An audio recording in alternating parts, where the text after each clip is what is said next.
Bienvenue dans votre émission du Monde en face, en partenariat ce soir avec Le Figaro. Le marché des télécoms, c'est l'un des marchés les plus porteurs et concurrentiels qui soit. La France compte 66 600 000 habitants, mais si on comptabilise le nombre de cartes SIM en circulation, les chiffres montent à près de 73 millions de lignes téléphoniques. Aujourd'hui, c'est une guerre économique acharnée à laquelle se livrent les 4 opérateurs de la téléphonie dans notre pays. Alors quels sont les enjeux de cette guerre? Qui en sont ou seront les victimes? C'est le débat ce soir du Monde en face, tout au long duquel vous pourrez évidemment réagir sur les réseaux sociaux. Mais avant de recevoir mes invités, tous experts de ces questions, voici un documentaire qui brosse le portrait des 4 tycoons des télécoms et nous dévoile tout un monde d'intrigues, de coups bas, de trahisons et de fines stratégies économiques.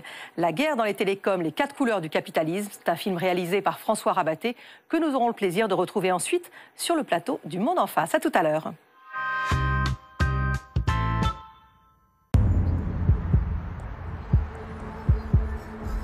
Ça se passe au XXIe siècle. Les télécoms sont le miroir de l'économie capitaliste. En France, la concurrence est sans merci. C'est une histoire d'argent, c'est aussi une histoire d'hommes. Ils sont 4, chacun d'eux est l'incarnation du groupe qu'ils dirigent, et chacun d'eux est le champion d'une version du capitalisme. Le numéro 1, c'est le patron d'Orange, l'ancien monopole public. Un énarque pour une entreprise entre capitalisme d'État et capitalisme tout court. Je suis un manager, mais c'est vrai que je dirige une entreprise qui n'est pas comme les autres. Le fait qu'on ait l'État qui reste un actionnaire important, l'actionnaire même de référence, contribue, je dirais, à créer un peu ce statut particulier d'Orange dans le paysage.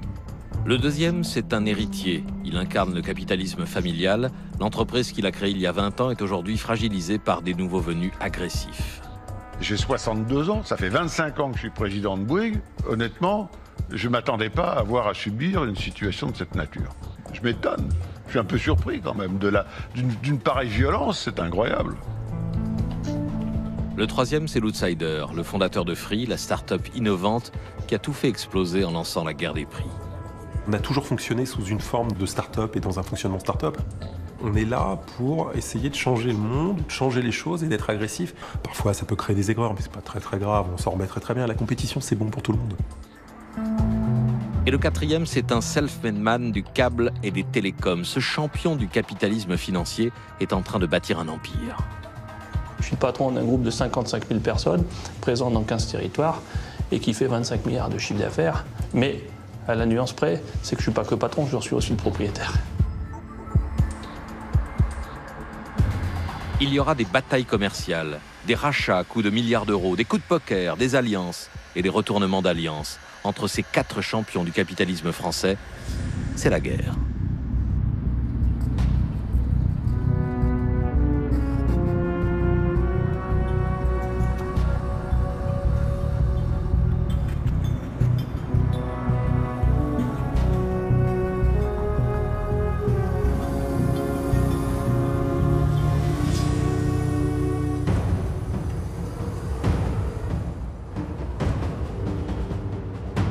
Dans le monde capitaliste, la guerre commerciale est la règle. Et pour capturer des parts de marché, c'est le dernier arrivé qui doit mener le combat. Dans les années 90, le téléphone mobile, c'était seulement France Télécom et SFR. 1995, arrivée d'un challenger, Martin Bouygues, avec Bouygues Télécom. Martin Bouygues, au départ, c'est l'héritier. Entré avec un simple bac en poche dans le géant du BTP et de la communication créé par son père, il lui succède en 1989. 5 ans plus tard, il lance Bouygues Télécom. C'est sa création à lui, son bébé, qui prouve qu'il n'est pas seulement un héritier. L'entreprise Bouygues Télécom se confond avec la personne de Martin Bouygues. On a une particularité, c'est que nous, il existe un monsieur Bouygues. Il n'y a pas un monsieur Orange, ça n'existe pas en tant que tel. Nous, il y a un monsieur Bouygues.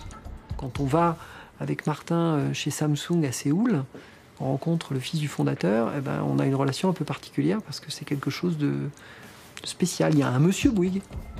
Olivier Roussat est entré chez Bouygues Télécom en 1995. Il a gravi tous les échelons de l'entreprise et aujourd'hui, il en est le PDG. Il se souvient des débuts quand Bouygues Télécom est venu bousculer France Télécom et SFR qui se partageaient tranquillement le marché. L'agitateur, l'innovateur, celui qui rebat les cartes, c'est clairement Bouygues Télécom. Bouygues Télécom arrive, invente le forfait, 3 heures, qui est une rupture complète. C'est-à-dire qu'on était celui qui disruptait le marché. On a tout entendu là-dessus. sur le fait qu'on était en train de brader la voie, que c'est quelque chose qui rapportait beaucoup aux opérateurs, que c'était nécessaire pour leurs investissements. Donc vous savez, l'histoire passe et on oublie un petit peu. Lui n'a pas oublié. À l'époque, Didier Lombard était le patron de France Télécom Orange, l'ancien monopole d'État, le numéro 1 du marché. Les autres opérateurs étaient extrêmement innovants. Ils ont investi et ils sont battus comme des chiens pour se faire des parts de marché. Martin Bouygues, qui était le plus petit, n'était pas le moins actif. C'était très intéressant de le voir bouger. Hein. Quelquefois, il est amusant parce qu'il vous appelle le matin à l'aube pour vous dire « Tiens, je viens de faire telle chose qui va être très très méchant contre Orange. » Donc, il a une petite forme d'humour auquel on s'habitue, mais bon. Non, c'est un très beau partenaire adversaire, quoi. C'est une période un peu particulière parce qu'il arrive chaque semaine, je ne sais pas, 50 collaborateurs, 100 collaborateurs, donc des quantités importantes. Et d'ailleurs, vous avez quelque chose d'assez amusant, c'est qu'à cette période-là, chaque semaine, vous avez un petit trombinoscope qui vous donne les visages de tous ceux qui viennent de rentrer. Et puis, assez rapidement, ça disparaît parce que ça ne tient pas sur les écrans. Et donc, c'est une croissance très, très rapide. Très vite, ça marche très bien pour Bouygues Télécom. C'est une machine à cash qui renvoie à une dimension très concrète du capitalisme familial. C'est la famille qui reçoit l'essentiel des dividendes. Bouygues Télécom, pendant 10 ans, a fait la fortune du groupe Bouygues et donc de la famille Bouygues. Martin Bouygues est un vrai millionnaire en cash sur son compte en banque grâce à Bouygues Télécom. Bouygues Télécom gagnait entre 500 et 800 millions d'euros de marge. Donc ça faisait tous les ans plusieurs centaines de millions d'euros de dividendes, dont une partie pour la famille. Autant de rentrées en cash, ça pousse à laisser fructifier le business. L'agressivité commerciale de Bouygues Télécom va s'atténuer avec le temps. Et puis quand ça marche, les autres s'alignent sur vous, ce qui fausse la concurrence. Milieu des années 2000, Bouygues Télécom n'a pas complètement rempli son rôle de numéro 3 dans le mobile. On a senti que les opérateurs mobiles, et comme c'est la tentation souvent quand on est 3, commençaient à s'embourgeoiser un peu. C'est toujours ce que les entreprises cherchent. Les entreprises cherchent toujours à constituer des situations de rente. C'est un peu le travers de tout le capitalisme. Et c'est pour ça que les autorités de régulation et les autorités de concurrence sont là pour veiller à ce que l'innovation et la compétition soient importantes. Amende record de 534 millions d'euros pour les opérateurs de téléphonie mobile. Le Conseil de la concurrence a jugé Orange, SFR et Bouygues Télécom coupables d'ententes illicites. C'est la plus lourde amende jamais infligée à des sociétés en France. Orange est condamné à payer 256 millions d'euros, SFR 220 millions et Bouygues Télécom 58 millions d'euros. On était dans une situation d'abus absolument manifeste. Les prix français, par rapport à d'autres prix, étaient absolument honteux, anormalement élevés. Même sans entente explicite, on a des ententes implicites pour ne pas attaquer le rival sur le prix, même si on a une part de marché moindre, parce que finalement, on se dit que, plutôt que de déclencher une guerre des prix qui va se traduire par un repartage des parts de marché, etc., mais par une grande incertitude sur les niveaux de profit, on préfère, en gros, s'en tenir à sa part de marché et prélever une rente, c'est-à-dire une marge de profit, sans commune mesure avec le coût de production.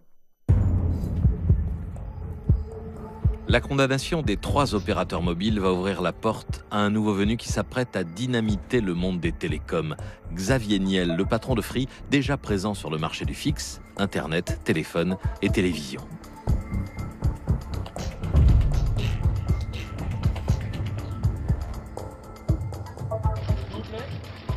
Xavier Niel, aujourd'hui, c'est un entrepreneur admiré. On a oublié le Niel sulfureux qui avait fait fortune avec le Minitel Rose et les sex shops. Reste sa success story, un mélange de self-made man et de créateur de start-up visionnaires à l'américaine. Lui, ce n'est pas un héritier, il ne doit rien à l'establishment. Il peut être transgressif, les jeunes et les rebelles s'y reconnaissent. J'ai eu la chance quand j'avais 16 ans, grâce à mon père qui m'avait acheté un ordinateur, d'apprendre l'informatique, d'apprendre à faire des logiciels informatiques. Et puis il y a quelque chose qui se développait beaucoup à cette époque-là, c'était l'émergence du Minitel. Et puis j'ai appris à faire des logiciels permettant de faire des services Minitel. Je me suis mis à mon compte, plutôt que de le faire pour des tiers, c'était plus sympa. Et puis ça a grandi. Mais on a toujours fonctionné sous une forme de start-up et dans un fonctionnement start-up. On est tous des geeks, on aime tout ça. Et donc on a créé en France, avec des copains, le premier fournisseur d'accès à Internet de ce pays. Aujourd'hui adjoint à la mairie de Paris, Jean-Louis Missika est un homme qui compte dans le réseau d'alliance de Xavier Niel. Longtemps administrateur d'Iliade, la maison mère de Free, il en a vécu les premiers temps héroïques. Nous étions une équipe improbable, voilà. Qu'est-ce qu'il y avait d'improbable? L'improbable, c'est les parcours des uns et des autres. Voilà, c'est le fait qu'il y avait des gens, d'abord c'était des jeunes, beaucoup très marginaux par rapport à l'establishment français. Xavier Niel avec cette personnalité et ce parcours lui-même un peu étrange, notamment à cause de ce qu'on racontait sur ses réussites dans le Minitel Rose avant qu'il devienne un opérateur du web. Il était un personnage considéré comme au mieux énigmatique, au pire louche. J'ai découvert qu'avec la Freebox, je pouvais appeler de chez moi les fixes de 70 pays en illimité. Allô, ich bin Rodolphe. En 2002, Free révolutionne le marché en inventant la première box pour le triple play, Internet, téléphone, télévision, la Freebox, que tous les autres vont imiter. Leçon 1, The French Kiss. Il a Free, il a tout compris. Internet, téléphone, télévision pour 29,99 par mois. La box, c'est une première mondiale. Elle est fabriquée en interne, ce qui réduit considérablement les coûts. Ce choix est directement lié à la manière dont on fonctionne chez Iliad, la société mère de Free. Encore aujourd'hui, bien qu'elle ait grossi, son modèle, c'est la start-up à la californienne. On est près de 9000 personnes dans le groupe. Si vous prenez la personne qui vous accueille au siège, eh bien, elle est sous la responsabilité directe du président de l'entreprise. Donc on continue encore aujourd'hui à essayer d'avoir des organigrammes extrêmement plats afin de motiver les gens et de conserver cet esprit ou cette volonté d'être une start-up qui a un peu grossi, mais cet esprit start-up, ce qui nous permet d'inventer des choses différentes, ce qui permet à tout le monde d'être responsabilisé, mais aussi intéressé au fonctionnement de l'entreprise. Actionnaire de l'entreprise, le personnel de Free, du moins le noyau historique, a bien profité des résultats. Mais on aurait tort d'avoir une image trop idyllique du patron. Xavier Niel, c'est d'abord une vision particulièrement rigoureuse de l'entreprise. C'est aussi un financier très habile. C'est quelqu'un qui a su très vite rentrer en bourse parce qu'il avait besoin de trouver de l'argent et il a su convaincre des investisseurs comme Goldman Sachs qui sont venus derrière lui pour lui faire confiance. Parce que les gens de Goldman Sachs avaient repéré Niel très tôt. C'est quelqu'un qui ne lâche rien, qui ne fait aucun compromis, aucun cadeau. Je vous donne un exemple qui est quelque chose d'assez illustratif. On déjeunait ensemble à peu près tous les 2 mois. Et un jour, il arrive et il me cite 5 ou 6 noms de collaborateurs de mon entreprise en me demandant est-ce que tu es sûr qu'ils sont bien utiles? Il était en train de remarquer que j'avais un peu de gras chez moi, alors qu'on était une société qui, je crois, était assez sérieusement gérée. Et fondamentalement, il avait raison. Lui n'aurait pas toléré d'avoir une personne qui ne soit pas complètement indispensable dans sa structure. Après avoir dynamité le marché du fixe avec la box, Free va porter la guerre dans les mobiles, une décision qui relève d'un calcul stratégique. Dans les années 2006-2007, on se dit qu'il faut à tout prix qu'on aille vers la téléphonie mobile parce que sinon, à un moment, on va se retrouver dans la difficulté. Et donc, on commence à faire un travail de lobbying pour tenter d'obtenir la création d'un 4e opérateur mobile en France. Le lobbying de Free va trouver un allié persuadé des vertus de la concurrence. Dans le capitalisme, aujourd'hui, les États ont mis en place des garde-fous pour limiter la loi du plus fort et faire que la concurrence bénéficie aux consommateurs. En France, c'est l'autorité de la concurrence et son président, c'est Bruno Lasserre. L'autorité de la concurrence a été l'avocate de l'ouverture du secteur à une 4e licence. Nous avions un oligopole. L'oligopole n'est pas condamnable en soi, mais l'oligopole avait cédé à la tentation de la collusion. La seule mesure, je dirais, à prendre, c'était donner chance à un 4e et attendre de ce 4e ce que le 3e avait fait pour secouer l'oligopole préexistant. La difficulté, c'est que le pouvoir public a considérablement hésité. Les lobbies étaient très puissants dans un sens ou dans un autre et le gouvernement a tergiversé. La raison de ces tergiversations, sur cette question, un affrontement en coulisses entre le président de la République et son Premier ministre. François Fillon, lui, est réceptif à l'argumentaire de Xavier Niel. On a quelques ministres qui nous écoutent, notamment le Premier ministre, qui se dit voilà, c'est peut-être pas idiot, vu la condamnation par l'autorité de la concurrence d'une entente des 3 acteurs en présence, peut-être que de mettre un acteur un peu disruptif là-dedans, ça peut avoir un sens. Et on commence à avoir un mécanisme avec des oppositions, hein, tout le monde n'est pas pour, mais avec des oppositions, mais aussi un mécanisme pouvant laisser penser que peut exister un 4e acteur. De son côté, Nicolas Sarkozy ne peut pas rester sourd à l'argumentaire de Martin Bouygues. En fait, à l'époque, il y a un certain nombre de choses qui sont mises en avant pour expliquer à tous les étages des pouvoirs publics, tous ceux qui étaient en charge de ces sujets-là, que si on introduit un 4e opérateur, ça nuit à l'investissement. Ça, avec beaucoup de précision, ça, on l'avait vraiment beaucoup développé en 2009-2010. Chez Bouygues, on a des habitudes de connivence avec le sommet de l'État. Et Martin Bouygues est le parrain du dernier fils de Nicolas Sarkozy. Il attend de cette proximité un arbitrage en sa faveur. Et pourtant, coup de théâtre, François Fillon force la décision, faisant passer le décret de création de la 4e licence. La petite histoire retiendra que ce fut à l'occasion d'un malaise vagal du président, mais au fond, celui-ci n'avait pas le choix. Nicolas Sarkozy était quand même le président du pouvoir d'achat. Donc dire aux Français, je suis le président du pouvoir d'achat, mais je vous donne pas de 4e opérateur parce que je veux pas de concurrence dans le marché du mobile. Le mobile, à cette époque-là, il est en pleine explosion. C'était pas tenable. Donc, en fait, il n'avait pas le choix. À ça, il faut rajouter, ce qui est quand même non négligeable, que l'État avait besoin d'argent. Hein, et que la vente d'une 4e licence, évidemment, c'était un pactole.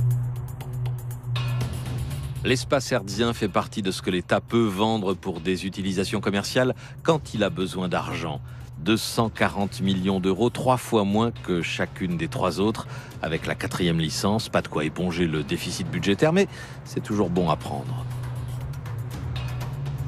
Vendre les fréquences et surveiller ce qu'on en fait, ce sont les missions de l'autorité de régulation des télécoms, l'ARCEP. Et le président de l'ARCEP, à l'époque, c'est un conseiller d'État, Jean-Ludovic Silicani. Fin juillet 2009, que les candidats à cette 4e licence 3G ont 3 mois pour proposer leurs offres à l'ARCEP. Il se trouve qu'il n'y a eu qu'un candidat, qui est Free. Les pouvoirs publics n'ont pas choisi Free. Ils ont ouvert un appel à candidature et il y a eu un candidat. Alors après, ce candidat soit remplissait les conditions du cahier des charges, soit il ne les remplissait pas. S'il ne les remplissait pas, il y aurait eu un appel d'offres infructueux. Il se trouve que les obligations diverses qui étaient dans le cahier des charges, il les remplissait. Comme il était le seul candidat, il était retenu. La 4e licence de téléphonie mobile est donc attribuée à Free. Xavier Niel triomphe, mais il va devenir la tête de turc d'un Martin Bouygues qui vit sa réussite comme un véritable camouflet. Il est une anecdote qui va connaître un étonnant développement. On dit alors que Martin Bouygues aurait traité Xavier Niel de romanichel. Or, la vérité semble ailleurs. Le mot de Martin Bouygues daterait de quelques années auparavant. L'histoire, remettons-la dans son contexte, parce que l'histoire a été largement dévoyée. On demande à Martin s'il souhaite accueillir des opérateurs qui utiliseraient son réseau. Et sa réponse est de dire, je ne veux pas vous la donner au mot à mot, mais dans l'esprit, je ne vois pas pourquoi j'irais accueillir les Romains Michel sur la pelouse du château. Ça s'est transformé en quelque chose qui n'avait rien à voir, puisque effectivement, on fait l'association entre les Romains Michel et l'arrivée de Free Mobile, ce qui n'a strictement rien à voir. Les deux sujets sont totalement dissociés. Mais néanmoins, c'est comme ça que la légende se fabrique. Fabrication d'une légende sur fond d'incompatibilité d'humeur.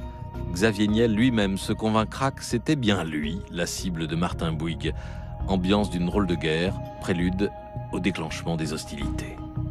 À partir du moment où on a obtenu cette licence, on a commencé à rencontrer tout le monde, déjà un tout petit peu en amont, où les gens nous disaient « Est-ce vraiment sérieux et raisonnable d'aller demander une 4e licence? Vous n'allez pas vous en sortir, vous savez c'est cher, c'est pas comme l'Internet, c'est un métier sérieux. » Voilà, des conseils avisés de nos concurrents ou futurs concurrents dans ce sens-là. Donc on commence à les connaître et à les voir tous. Mais quand vous allez voir un de vos concurrents qui vous dit « Vous n'allez pas vous en sortir », vous dites « Oh là là, qu'est-ce qu'on va gagner comme argent ?» L'argent avant tout. On se fait la guerre, on peut aussi faire alliance. C'est l'intérêt qui commande, même quand on est numéro 1. Depuis 2011, le patron d'Orange, c'est lui, Stéphane Richard. Contrairement à Martin Bouygues et à Xavier Niel, ce n'est pas un entrepreneur à proprement parler, mais un grand commis de l'État. Je suis un peu spécifique dans la mesure où je ne suis pas ingénieur et que malgré tout je dirige un opérateur télécom. Ma formation est peut-être plus classique dans ce sens où j'ai fait HEC puis ensuite l'ENA et que on retrouve un certain nombre de personnes qui ont mon profil dans les grandes entreprises françaises. De Dominique Strauss-Kahn à Christine Lagarde, Stéphane Richard a connu les allers-retours entre cabinet ministériel et entreprise, sans oublier de faire au passage fortune dans l'immobilier. En 2009, il entre à France Télécom Orange, il en devient bientôt le patron, succédant à Didier Lombard et pacifiant une entreprise marquée par une série de suicides. Récemment mis en examen dans l'affaire Tapie et incité à démissionner, surprise, il est soutenu par les syndicats d'Orange et confirmé à son poste. Stéphane Richard sait se faire des amis partout. Quand vous êtes passé par l'inspection des finances, que vous avez été dans les couloirs de l'État, le réseau, il vient naturellement. Mais en même temps, il ne le cultive pas au sens, c'est pas un acharné du réseau. Moi, je le connais bien, c'est pas du tout, il n'est pas en train de dîner tous les soirs dans Paris avec le banc et l'arrière-ban de ceux qui décident ou de ceux qui décideront demain. Il est, par nature, un membre de cet appareil-là, mais pour autant, le réseau est venu à lui plus qu'il est allé au réseau, je trouve. Orange, c'est une entreprise pas comme les autres. Elle incarne la complexité d'une mutation où le capitalisme d'État devient du capitalisme tout court. C'est une entreprise du CAC 40 qui comprend encore 50 000 fonctionnaires et dont l'État est encore actionnaire à 26%. C'est clair que le fait d'avoir l'État comme actionnaire de référence nécessite beaucoup d'explications, beaucoup de pédagogie, nourrit beaucoup de fantasmes, beaucoup d'inquiétudes. D'une manière générale, quand même, moi, en tant que dirigeant d'Orange, j'ai reçu très peu de sollicitations directes, d'appels par exemple, de la part des responsables politiques. Très peu. C'est quand même une entreprise dont la gouvernance est assez forte aujourd'hui. Je rappelle qu'on a une majorité d'indépendants au conseil d'administration du groupe. On a 3 représentants de l'État sur 15 membres. Et donc très peu d'intervention directe de l'État dans nos affaires. Son indépendance de manager, il va la mettre en pratique. On va découvrir un Stéphane Richard ne s'embarrassant pas de scrupules excessifs quand l'intérêt de son entreprise le demande. En 2011, dans l'affaire qui suit, connue comme l'affaire de l'itinérance, le patron d'Orange sera celui par qui le scandale arrive. Comme Free était le nouvel entrant et que par définition il avait un handicap en termes de réseau, il a obtenu le soutien du régulateur pour négocier avec les opérateurs existants une convention qui lui permettait d'utiliser leur réseau. Et ça a été notamment le fameux accord avec Orange qui lui a permis du jour au lendemain de devenir opérateur en utilisant essentiellement le réseau d'Orange. Cette possibilité de louer les installations de réseau d'un autre opérateur, dans le langage des techniciens, c'est l'itinérance. La chose était prévue dans l'appel d'offres pour la 4e licence, ce qui n'empêche pas tout un ensemble de manœuvres en coulisses. Je crois que nos concurrents, mais je suis pas sûr, mais je crois que nos concurrents s'étaient entendus en se disant aucun de nous donnera un réseau, donnera accès à l'itinérance ou à un autre réseau à Free Mobile. Bon, la réalité était que les 3 nous ont fait des offres en nous disant non, mais surtout le dites pas aux autres. Voilà. C'était assez drôle et assez sympathique. Ils vous jureraient que c'est faux, que personne jamais n'a fait ça et que seul Orange l'a fait, mais quand même, on avait des offres des 2 autres. Nous faisons une offre, comme les autres d'ailleurs. Sur le plan relationnel, ça me semblait pas... Je n'aurais pas parié 1 euro que Xavier Niel ait choisi notre proposition. Mais j'ai pas parié, remarquez, j'ai pas eu besoin de le perdre. Mais je pense que si j'avais parié, j'étais à peu près sûr de perdre. On se faisait aucune illusion. Mais on avait fait une bonne propale néanmoins. On avait fait quelque chose de bien charpenté, qui nous semblait bien pour un opérateur qui arrivait.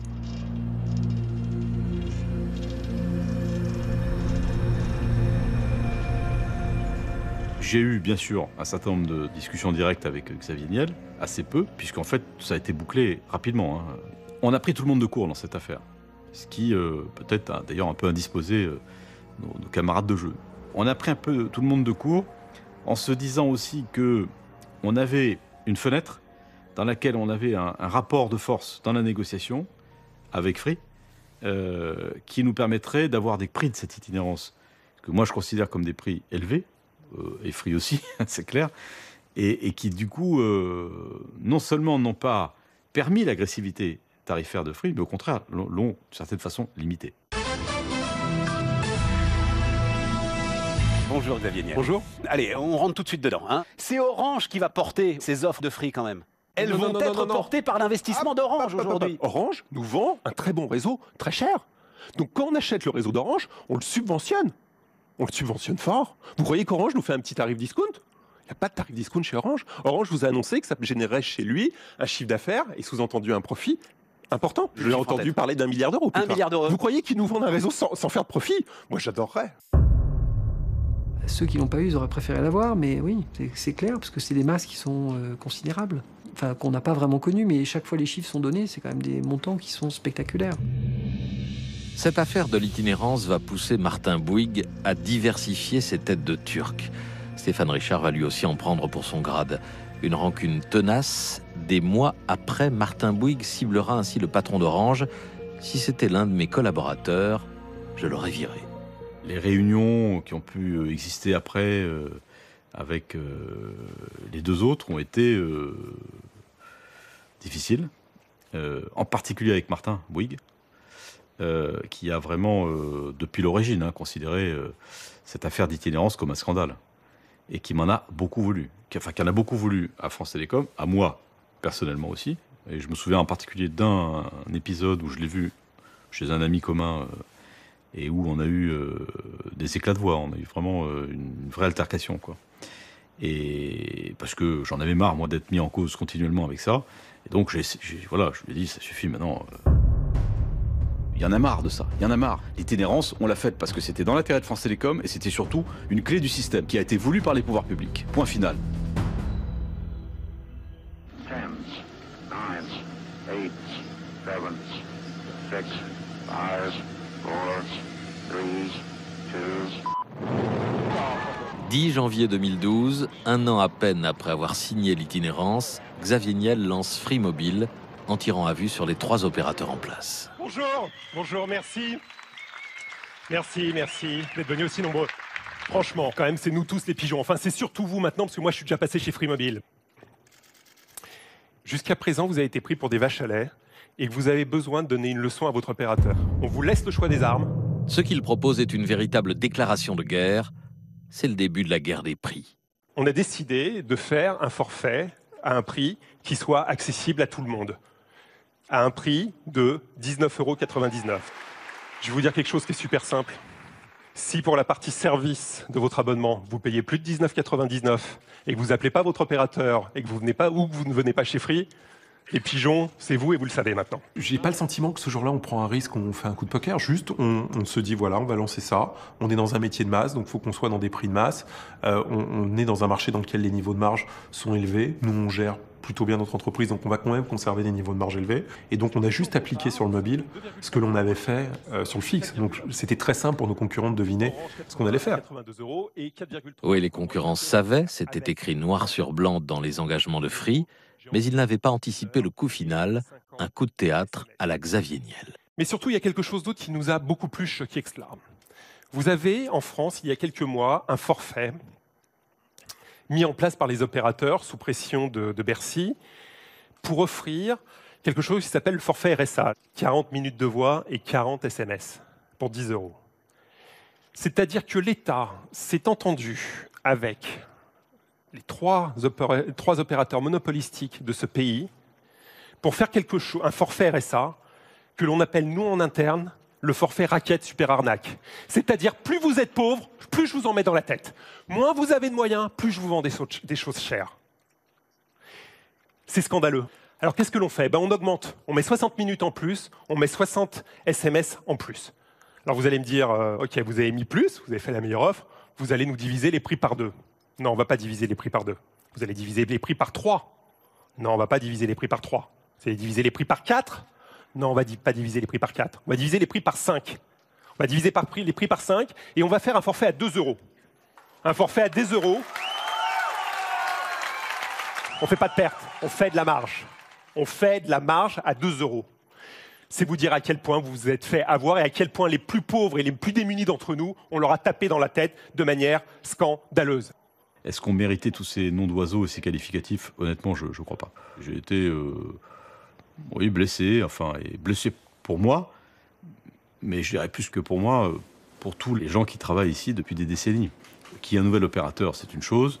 Qui développe sa stratégie, on peut tout à fait l'admettre, même si ça pose évidemment des vrais défis pour nous. Mais le faire dans ce discours avec des accents quand même assez démagos, assez populistes, et qui comprenait quand même une certaine dose de stigmatisation des opérateurs qui étaient là, je pense que c'était inutile. Mais bon.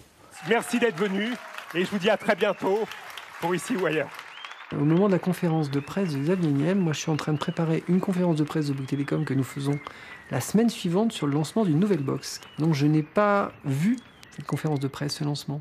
Les collaborateurs ont considéré que les propos qui étaient donnés, qui étaient quand même... On a eu le droit à un torrent d'injures et de critiques assez nourris quand même. Ils ont dans l'ensemble considéré que c'était plutôt quelque chose qui n'était pas très juste, qui était quand même un peu excessif. Et le juge a même considéré que c'était excessif puisqu'il a lourdement condamné Xavier Niel pour les propos qu'il avait tenus pendant cette conférence de presse. Xavier Niel a été condamné plusieurs dizaines de millions d'euros, donc assez lourd, mais probablement plus économe que de faire une campagne de pub du même type. Donc en termes marketing, c'est plutôt pas mal. C'est une transgression de la loi pour économiser des frais marketing, c'est un point de vue. La guerre économique façon Xavier Niel inclut la guerre psychologique et même la guéguerre personnelle. Chez Free, on profite au maximum de l'histoire des Romanichels. On a même eu le droit à des petites pancartes dans Paris, des petits véhicules qui passaient où il y avait une image d'une maison avec une pelouse, avec des gens qui mangeaient dessus. Je ne sais plus quel est le terme précis, mais c'est les Romanichels sont sur la pelouse ou je ne sais plus quoi. On ne s'était pas signé en bas, hein.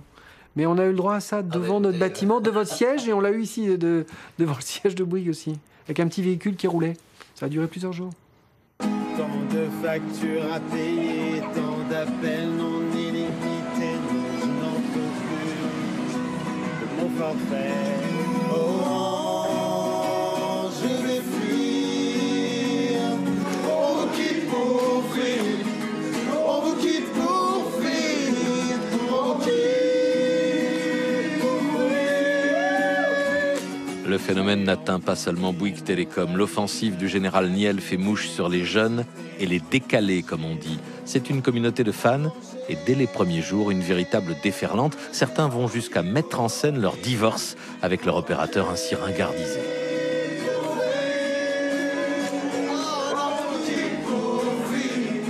Pourquoi est-ce que c'est toujours la guerre, Xavier Niel? Pourquoi est-ce qu'hier encore, vous leur en avez mis plein la tête? Il y a des gens qui bossent dans ces boîtes quand même et qui ont entendu, vous avez racketté les plus pauvres pendant des années.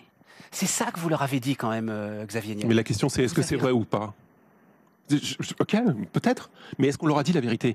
Est-ce qu'on accepte dans ce pays enfin un tout petit peu de concurrence? Parce que ce qu'on a fait hier, c'est qu'un tout petit peu de concurrence. Soit dans ce pays, on estime qu'on est un pays capitaliste, et dans ce cas-là, la concurrence, elle existe et elle doit être dure. Parce que si la concurrence n'est pas dure, elle n'existe pas. Ben nous, quand on arrive dans un secteur, on ne regarde pas ce qui a été fait en baissant les prix de 10% pour faire genre. Quand on arrive dans un secteur, on arrive et on se met au prix que l'on considère le prix juste. Mais la vraie question, c'est pas la question. La vraie question, c'est pas comment on fait, c'est comment les autres ont pu faire pendant des années pour continuer à vendre ça 5 fois plus cher. C'est ça la vraie question. Et j'invite mes concurrents le plus vite possible à venir coller tous leurs tarifs sur le service pur à 19,99.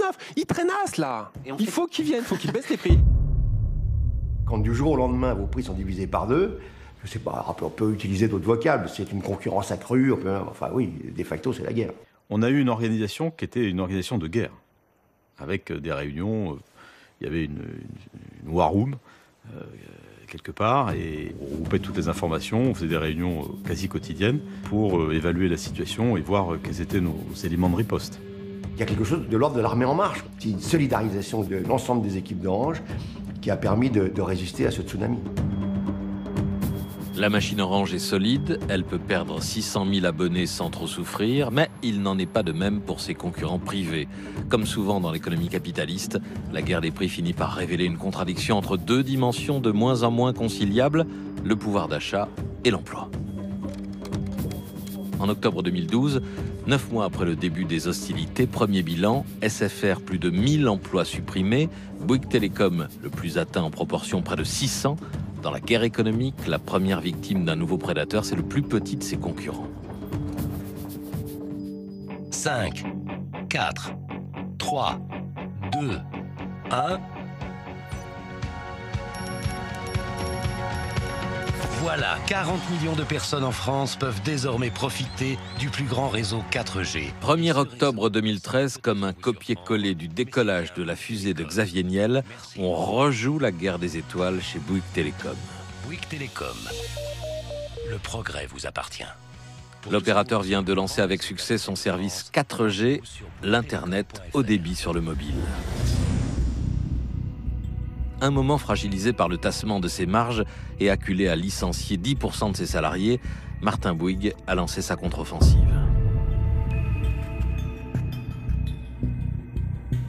Cette arrivée de la 4G, c'est vraiment ce qui marque le début de notre reconquête de clients mobiles.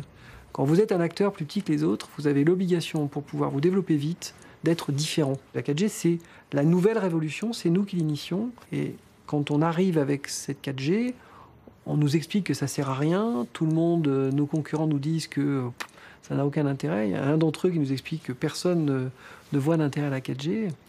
Et pour autant, cette 4G, elle bouscule tout le monde. Et finalement, tout le monde se met à faire de la 4G assez vite. Alors, se met en tout cas à lancer des offres 4G, pas nécessairement en avoir, mais tout le monde essaye de faire des choses derrière pour avoir une 4G. La 4G de Bouygues Télécom cartonne, 1 million d'abonnés dès le premier mois. Pour Martin Bouygues et les autres concurrents de Free qui ont investi dans des réseaux performants, la 4G, c'est une promesse de revanche. Pour Xavier Niel, à l'inverse, c'est l'occasion de jouer encore une fois les troubles faits. La 4G, ça marche pas ? Si, mais ça commence. Les opérateurs déploient des antennes et pour des raisons autres, ils se sont sentis obligés d'avancer le lancement de la 4G afin de pouvoir augmenter leur prix et engranger toujours plus de bénéfices.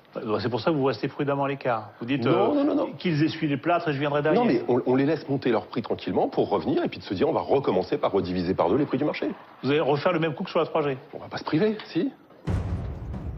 Dans l'économie de marché, la guerre éclair de riposte est souvent payante. Quelques semaines plus tard, c'est par un tweet que Xavier Niel annonce son offre 4G. Elle est au même prix que la 3G. Maintenant, la 4G est incluse. Avec 20 gigaoctets d'Internet. Oui, 20 gigas. Chez les adversaires de Free, on est furieux. On parle de publicité mensongère. On souligne que Free ne dispose que de 700 antennes 4G, quand SFR en a plus de 1000, Orange près de 4000 et Bouygues plus de 5000. Aujourd'hui, il n'a pas de réseau, il n'a pas de fréquence. Il ne peut donc pas proposer une offre 4G digne de ce nom. Il le fait avec une offre qui est faite pour les pigeons. C'est pas difficile de donner gratuitement quelque chose qui n'existe pas. Et aujourd'hui, la 4G de Free, avec 700 antennes pour couvrir toute la France, c'est du vent. Que ce soit du bluff ou pas, une nouvelle fois, l'offensive Free fait baisser les prix de tout le monde, creusant encore plus les difficultés des opérateurs. Le plus atteint, évidemment, c'est encore Bouygues Télécom. Tout le monde se satisfait de la baisse des prix, certes, mais les opérateurs sont entraînés dans une guerre des prix qu'ils ne peuvent pas assumer. On est obligé de changer brutalement de modèle économique. C'est un plan de restructuration qui va toucher 1500 personnes. Nous avons déjà fait un premier plan en 2012 qui a touché 550 personnes. Bouygues n'est pas du tout un groupe qui a une tradition sociale agressive, dure, difficile. Au contraire, on a toujours fait d'énormes efforts pour préserver la situation de l'emploi et un bon climat social dans notre groupe. Et moi, je vais vous dire, pour moi, c'est un truc horrible. C'est la chose la plus terrible que j'aurais fait dans ma carrière.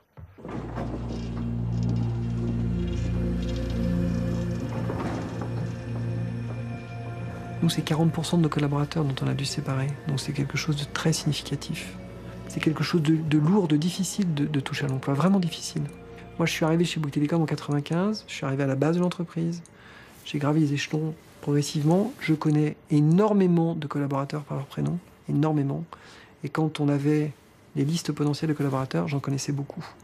C'est pas pareil de faire un plan de réduction d'emploi quand vous connaissez, quand vous mettez un visage, que vous connaissez la situation personnelle des gens.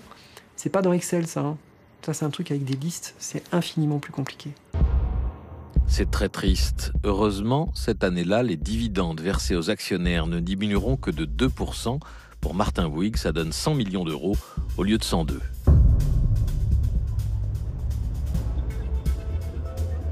Mais c'est au plan social que le pouvoir politique va réagir, pas à la distribution de dividendes. Décembre 2013, le ministre du Redressement productif, Arnaud Montebourg, tweet « Toujours plus de destruction d'emplois dans les télécoms grâce aux excès low cost de Free Mobile ». Mais comme toujours, Niel aura le dernier mot. Free a créé 5000 emplois. Le ministre ne peut pas en dire autant.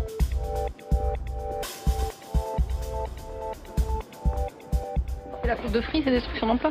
C'est le fait qu'il y ait aujourd'hui un quatrième opérateur qui, finalement, a lancé une course à la baisse des prix que tout le monde est obligé de suivre. Sinon, ils perdent leurs clients. Donc cette mécanique peut être dangereuse. Donc moi, je vais vous dire, j'ai appelé M. Niel. On va se voir entre hommes. Et on va se poser. Les sorties d'Arnaud Montebourg masquent mal son impuissance. Impossible d'arbitrer entre la baisse des prix pour le consommateur et l'emploi dans le secteur. Et c'est un nouveau venu qui va venir illustrer encore davantage l'impuissance de l'État face aux grands groupes capitalistes. Il va apporter dans la guerre des télécoms les méthodes du capitalisme financier du XXIe siècle. C'est le patron de Numéricable, Patrick Drahi. Je voulais être prof quand j'avais 15 ans. À 20 ans, je voulais être patron d'entreprise. Il y a 25 ans, je voulais être entrepreneur à mon compte. Alors Drahi, lui, c'est le petit juif marocain, brillant, qui croit dans les vertus de la mobilité sociale, de l'élitisme républicain, et qui de Casablanca arrive à Paris et va faire une bonne prépa, il va intégrer Polytechnique, il va intégrer le corps des télécoms en faisant Subtélécom, et lui qui est un vrai homme de télécom, un vrai ingénieur qui a une passion, saisit une opportunité qu'il est le seul à voir, qui est l'opportunité du câble, en se disant, mais pourquoi diable, le câble marche partout, et en France, ce n'est qu'une source de perte et de malédiction. Dans le câble, l'investissement le plus important, c'est celui qui consiste à ouvrir des trottoirs, à tirer des conduites et à mettre dans ces conduites des câbles. Ça, c'est des millions et des millions, des centaines de millions et des milliards d'euros. Et des années de travail. Moi, cet argent, je ne l'avais pas. J'avais un prêt étudiant de 50 000 francs. Donc avec ça, j'allais pas loin. Je terminais à la fin du mois, c'était tout. Donc j'ai bien été obligé de m'associer à des gens qui avaient l'argent. Au départ, c'est de la finance style start-up. Il valorise son temps de travail en action de la société et rétribue l'investisseur, puis lui-même, sur les bénéfices que permet une gestion de fer. Ensuite, pour grandir, ce sera une autre technique financière typique des racheteurs d'entreprises, comme un Bernard Tapie en son temps. Là, qu'est-ce qu'on fait ? Je me dis, je suis le 24e opérateur de câble, mais je me dis, les autres, ils sont plus gros, mais ils ne sont pas meilleurs, puisqu'ils perdent de l'argent. Moi, je suis petit, mais je gagne de l'argent. Je vais aller voir le banquier, je vais lui expliquer mon truc, et je vais acheter le numéro 23, le numéro 22.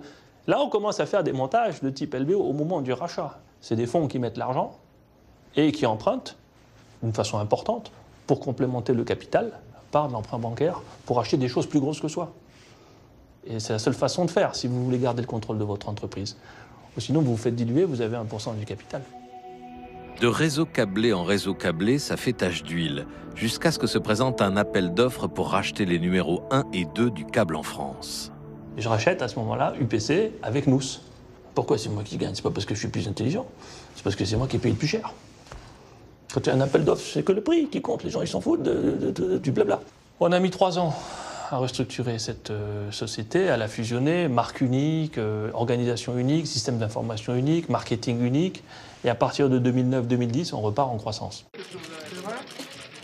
Au printemps 2005, premier bilan des restructurations chez Nous Numéricable, devenu l'opérateur presque unique du câble en France. 2000 suppressions d'emplois, les sous-traitants mis sous pression, beaucoup mettent la clé sous la porte. Mais cela assure le remboursement d'une dette de 3 milliards d'euros et pour les actionnaires 100 millions d'euros de dividendes par an. L'image de Patrick Drahi, un entrepreneur avide d'économie jusqu'à l'excès, à pro-gain. Drahi, c'est une autre figure du capitalisme qui est la figure de ceux qui achètent pas avec leur argent, avec peu de leur argent, par emprunt et en mettant l'emprunt sur l'entreprise. Ensuite, on fait pisser l'entreprise, passez-moi l'expression, pour qu'elle paye son emprunt et à la fin on est riche. Parce qu'on a une entreprise qui s'est payée toute seule.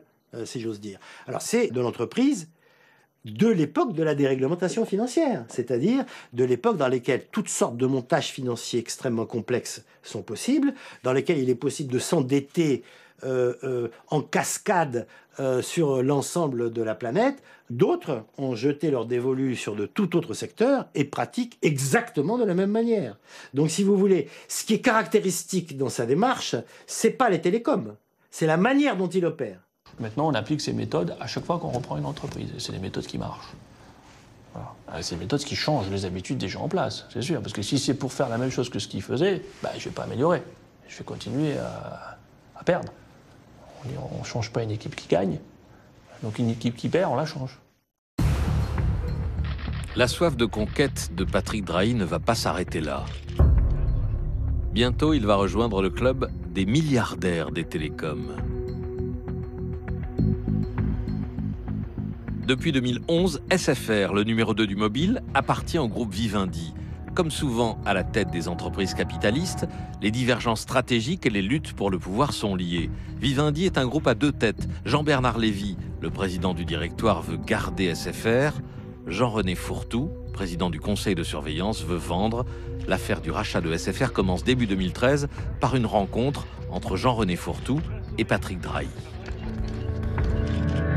Bon, moi j'appelle M. Fourtou, je me donne rendez-vous, je vais le voir, je lui dis écoutez voilà, moi je pense qu'il y a un super truc à faire, c'est de fusionner SFR et Numéricable.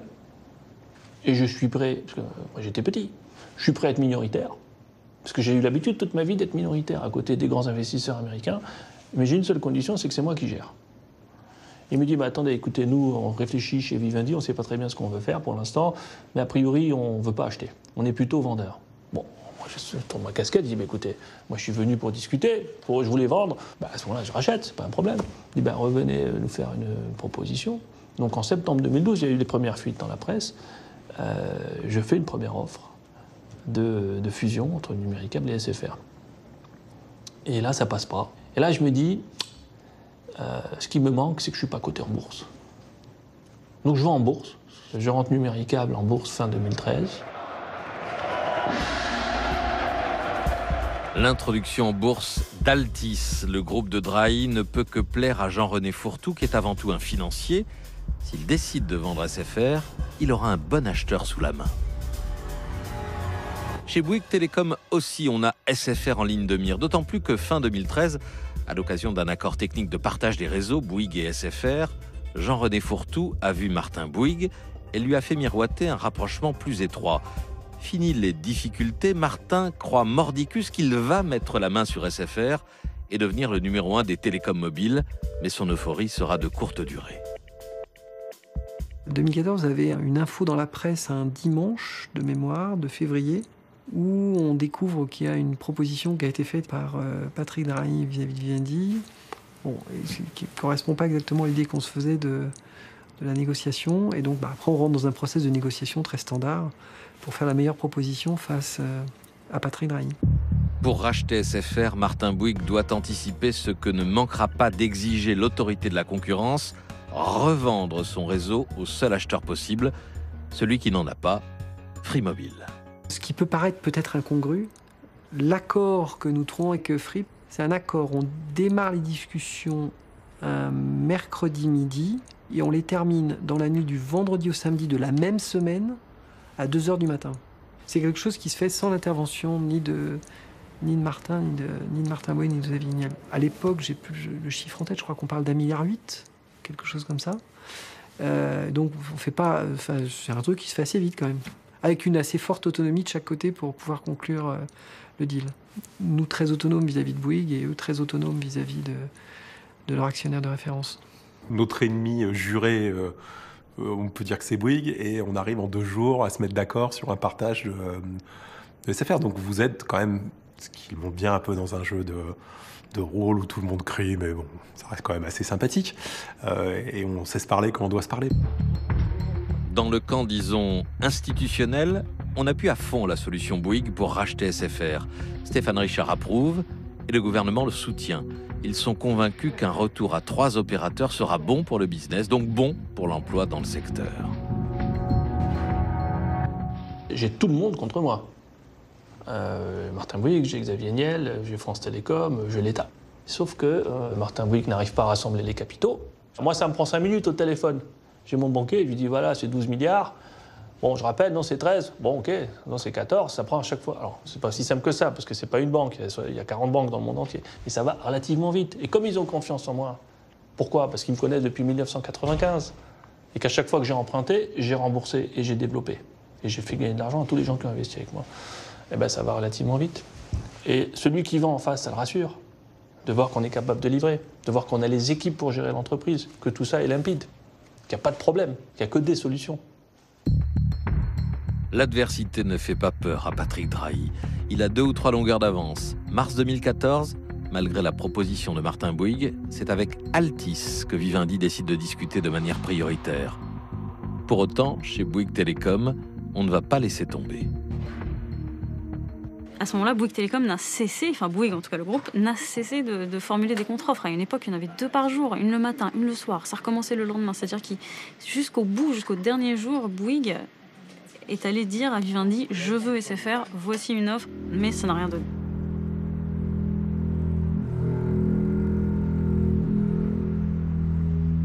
C'était vraiment une bataille incroyable. Patrick Drahi, dans la dernière nuit de négociation pour le rachat de SFR, il a quand même rajouté 2 milliards d'euros dans la balance en quelques heures.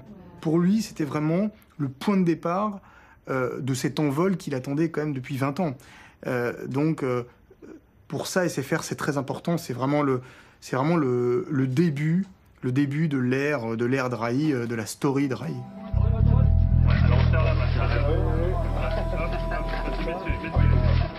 Finalement, Patrick Drahi remporte la bataille et empoche SFR pour 17 milliards d'euros. Le clan Altice triomphe. De son côté, Martin Bouygues est persuadé d'avoir été instrumentalisé par Jean-René Fourtou pour faire monter les enchères. Il se sent le dindon de la farce, il est furieux et il n'est pas le seul. Jean-Pierre Elkabbach, vous recevez ce matin Arnaud Montebourg, ministre du Redressement Productif. Messieurs, c'est à vous. Jean-René Fourtou de Vivendi a choisi Numéricable. Cela pose un certain nombre de problèmes.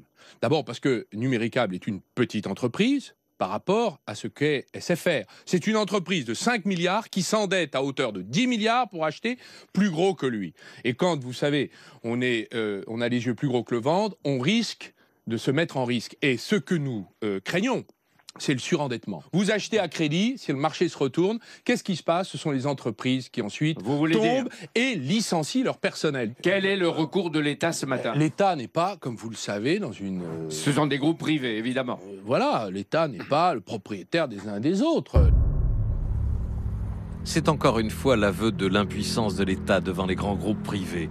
Derrière les façades de verre et de métal de ses sièges sociaux, le capitalisme mondialisé d'aujourd'hui impose sa loi. Pas seulement aux États. Endettés pour des dizaines de milliards d'euros, Patrick Drahi est sous pression de ses créanciers, les banques, les fonds d'investissement. Il doit réussir son coup. Et son coup, c'est dans les 5 années à venir de rembourser les 30 milliards d'euros de dettes qu'il a empruntés pour acheter société. Donc s'il veut le faire, il faut qu'il dégage des marges, donc il faut qu'il coupe des coûts, donc il faut qu'il sorte des gens, il faut qu'il réorganise ses sociétés. Et ça se fait de manière extrêmement violente. Polytechnique plus Télécom, Patrick Drahi aime s'entourer de ses semblables quand ils partagent les mêmes valeurs. C'est le cas de Michel Combes, un ami de 20 ans. En matière de réajustement, il a de solides références. Il vient de redresser Alcatel-Lucent au prix de 10 000 suppressions d'emplois. Début 2016, Drahi fait de lui le PDG de SFR. La réduction des coûts est une nécessité absolue pour toute entreprise. Et quelle qu'elle soit, et dans quelque secteur qu'elle soit. C'est-à-dire qu'une entreprise doit toujours avoir la structure de coûts la plus compétitive possible, de manière à pouvoir dégager des ressources financières qui seront allouées à la croissance, au développement, à la diversification. Et donc c'est encore plus vrai quand vous êtes actionnaire personnel d'un groupe. Patrick n'a jamais vendu un seul actif dans les télécoms. Donc c'est pas une logique très court terme, j'achète, je restructure brutalement et je revends derrière. Donc il n'y a pas un seul actif qu'il ait revendu. La seule chose qu'il fait en plus de tout le monde, c'est qu'il pense que lorsqu'on veut faire un ajustement, il est mieux de le faire très vite, donc prendre le choc très rapidement, quitte à générer quelques difficultés pendant cette période, plutôt que le faire sur la durée. C'est-à-dire, il préfère faire en 6 mois ce qui peut être fait en 3 ans.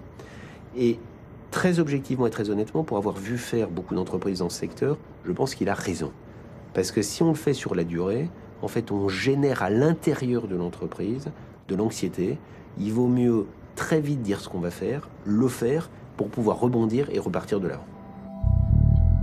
Vite fait, bien fait, dès les premiers mois, ASFR, 700 emplois supprimés. Et la mise en œuvre d'une technique spéciale pour mettre les sous-traitants sous pression. On tarde à payer.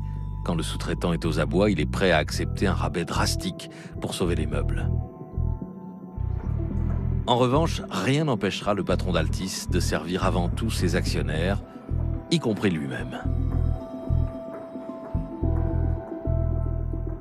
En 2015, SFR a distribué 2,5 milliards de dividendes. Et pour pouvoir distribuer ces 2,5 milliards de dividendes, elle en a emprunté 1,6 milliard parce qu'elle ne les avait pas.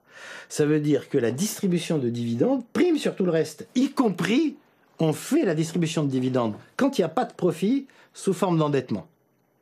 Et après, évidemment, il va falloir faire des gains de productivité pour payer cet endettement. C'est le capitalisme. Non, c'est le capitalisme d'aujourd'hui. C'est le capitalisme d'actionnaires. C'est le capitalisme dominé par le capital financier dans lequel nous sommes aujourd'hui. Drahi s'est lancé là-dedans jusqu'à présent avec un certain succès.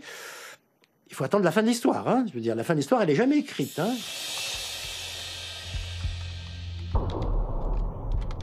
Début 2015, ambiance morose chez Bouygues Télécom. Fragilisé par la guerre des prix, Martin Bouygues l'est encore plus depuis sa défaite dans l'affaire SFR. Un scénario semble alors s'imposer. Retour à 3 opérateurs pour consolider les bénéfices. Et si l'un doit disparaître, ce sera Bouygues Télécom. Ainsi commence un jeu de dupes en forme de suspense, dont les protagonistes sont nos 4 grands patrons. Juin 2015, insatiable, Patrick Drahi propose d'acheter Bouygues Télécom. Il est au ministère de l'économie pour s'expliquer. Le ministre Emmanuel Macron n'est pas favorable à un retour à 3 opérateurs. Il craint que cela ne favorise une remontée des prix, un sentiment partagé par l'autorité de la concurrence. Il faut faire en sorte, si ce passage à 3 se fait, qu'il préserve la dynamique concurrentielle et que reste au moins au sein de ces 3 un maverick, quelqu'un qui a faim, qui a envie de conquérir des clients, quitte à remuer l'ordre établi et à tailler des croupières aux 2 autres sans être solidaire d'un espèce de consensus tacite avec les autres. Mais chez les opérateurs, le retour à 3 fait consensus. Tout le monde veut mettre la main sur Bouygues Télécom. Petit retour en arrière, quelques mois auparavant. Je crois que c'est d'abord Xavier qui est allé en premier. Moi, je venais de faire SFR, donc je ne pouvais pas y aller. Xavier est allé en premier, Stéphane est allé en second. Et tout ça, on le sait, puisqu'on lit les journaux où on se parle un petit peu. Et puis moi, je suis allé en 3e, en janvier 2015. Martin Bouygues, j'ai cru comprendre assez clairement qu'il me demandait de lui porter une offre, ce que j'ai fait. Martin Bouygues va réussir, de manière assez habile d'ailleurs, à faire monter un peu tout le monde au cocotier. Et Patrick Drahi, finalement, va être le lièvre fabuleux qui va tenter de racheter Bouygues Télécom, qui va faire plusieurs offres. Là, on est dans toute l'année 2015, où successivement, en février, en mars, en mai puis en juin, propose au groupe Bouygues 7 milliards, 7 milliards et demi, 8 milliards, 9 milliards, et puis un jour, au mois de juin, propose 10 milliards d'euros, qui est évidemment un chiffre symbolique, puisque c'est un chiffre, c'est un nombre à 2 chiffres, propose 10 milliards d'euros à Martin Bouygues. Là, tout le monde pense qu'il va accepter, parce que c'est une somme, en fait, c'est 2 fois le prix de Bouygues Télécom. Et là, Martin Bouygues refuse. Et là, tout le monde se dit, ce type, Martin Bouygues, est totalement fou. RTL Matin. 7h48 sur RTL, Jean-Michel Apathy, vous recevez Martin Bouygues. Bonjour Martin Bouygues. Bonjour. L'offre était belle. Patrick Drahi, propriétaire de l'opérateur téléphonique SFR, offrait 10 milliards d'euros pour acheter votre société Bouygues Télécom. Et hier soir, à l'issue d'un conseil d'administration extraordinaire, vous avez rejeté cette offre. Pourquoi ? Je considère qu'une entreprise, c'est pas une marchandise comme une autre.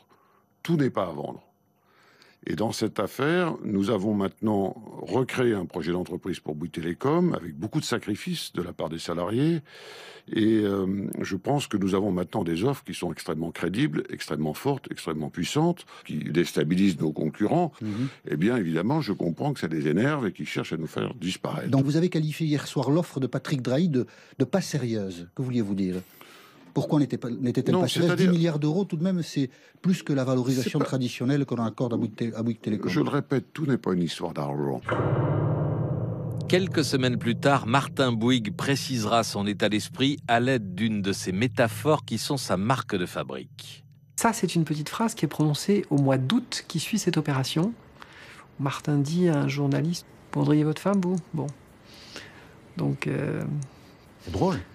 C'est un rapport affectif important à l'entreprise. Quand vous vous appelez Martin Bouygues, que vous êtes le fils de Francis Bouygues, héritier du groupe Bouygues, que finalement vous êtes l'un des patrons de France les plus connus, les plus reconnus, que vous avez accès à tous les présidents, vous ne vous laissez pas racheter du premier coup par un petit gars qui s'appelle Xavier Niel ou par un financier sans foi ni loi qui s'appelle Patrick Drahi. C'est une question d'ego, purement et simplement. C'est une guerre d'ego. Janvier 2016, la traditionnelle soirée des vœux de l'ARCEP, l'autorité de régulation des télécoms. Un moment particulièrement choisi, quelques semaines auparavant, une surprise de taille, l'ouverture de négociations pour un rachat ou une acquisition-fusion de Bouygues Télécom par Orange. À part celui dont l'entreprise est l'objet de toutes les convoitises, Martin Bouygues, les grands patrons sont là.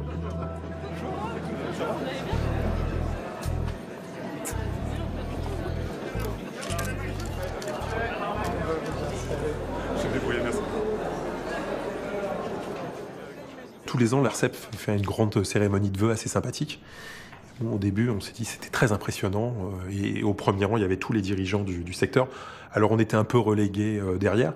Les années ont passé, puis on a continué de rester derrière, parce que c'est quand même vachement plus sympathique. Je ne sais pas pourquoi les gens se battent au premier rang. De manière, ils vont moins pouvoir regarder leur mobile quand le discours est un peu long, donc c'est une erreur. Il faut se mettre au dernier rang, c'est vachement plus agréable. Mesdames, Messieurs les parlementaires, Messieurs les présidents, chers tous. On avait commencé les discussions, hein. Donc il y avait quelques discussions sur comment on partage, parce qu'en réalité, Orange ne pouvait pas racheter Bouygues Télécom sans prévoir une répartition de certaines classes d'abonnés pour que ça puisse être accepté par l'autorité de la concurrence, ou acceptable plus exactement. On parlait de cela. Après, bon, les petites blagues entre collègues, entre copains. On fait toujours les mêmes blagues quand on est un mec, qu'on a 50 ans, que quand on en a 15. Hein. Je ne vais pas vous raconter ça maintenant. J'y vois une vraie convergence de vues et d'objectifs avec ceux poursuivis par le gouvernement. Moi, c'est vrai que j'apprécie beaucoup cet homme-là parce qu'on a des relations très simples, très faciles. On se comprend au quart de tour. On peut être tout à fait en désaccord, hein, ça c'est clair. Mais en tout cas, voilà, on a une simplicité de contact et un certain plaisir à être ensemble, en fait. Hein. Merci pour votre attention.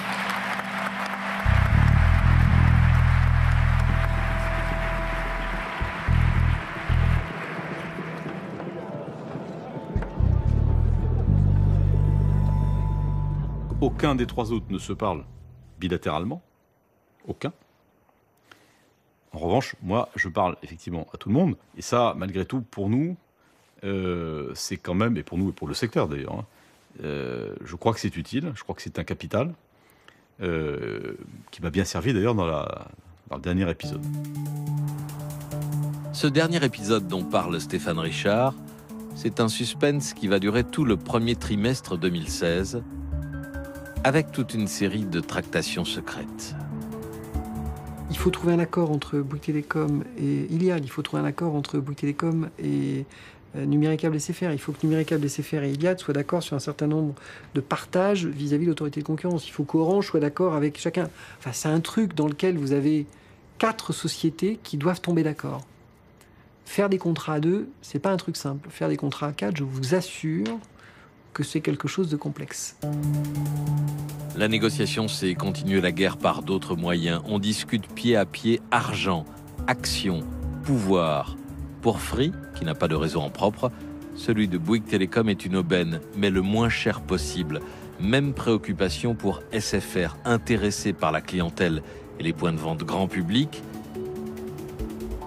On n'identifie pas encore bien les motivations de Martin Bouygues, mais Stéphane Richard a vendu à l'État un scénario avantageux sous tout rapport. D'abord, c'était une opération qui, financièrement, était à bien des égards exceptionnelle pour Orange. Parce que dans cette opération, on reprenait des actifs, c'est-à-dire essentiellement des clients en fait, de Bouygues Télécom. Et donc, il y avait un aspect de renforcement du fonds de commerce d'Orange en France. On faisait ça à travers une opération financière dans laquelle on ne dépensait pas 1 euro d'argent, puisqu'il y avait une augmentation de capital qui venait donc renforcer notre bilan. Ce qui fait qu'au total, pour Orange, on pouvait faire cette opération en ressortant beaucoup plus fort. De février à mars 2015, chronique d'un mariage annoncé. D'abord, l'accord est imminent, puis ce n'est plus aussi certain, la fusion devra attendre plusieurs semaines. Fin mars, le suspense est maximum. Les conditions de vente du réseau seraient en train d'envenimer les relations déjà tendues entre Martin Bouygues et Xavier Niel. Après 4 ans de guerre totale, les 2 milliardaires ne se font pas confiance. Vous avez une idée de ce qui va se passer? Aucune. Aucune, parce que les acteurs... parce que parfois les acteurs sont pas rationnels dans ce secteur et que c'est le problème d'avoir des entrepreneurs, c'est aussi un avantage, ça rend le sujet sympathique, mais parfois peuvent changer d'avis à la dernière seconde dans un sens ou dans un autre, donc ça peut donner des choses originales.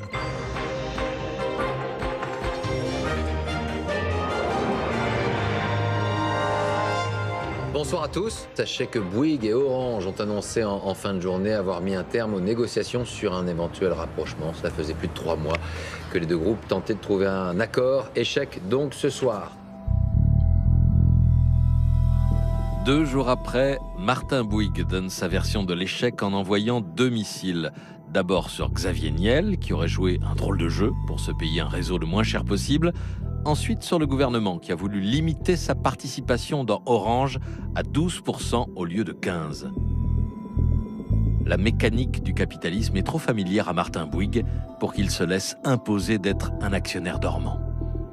Je pense que l'opération Bouygues-Orange, c'était une opération de Bouygues visant à prendre pied dans Orange en vue d'en devenir l'opérateur principal et de le racheter.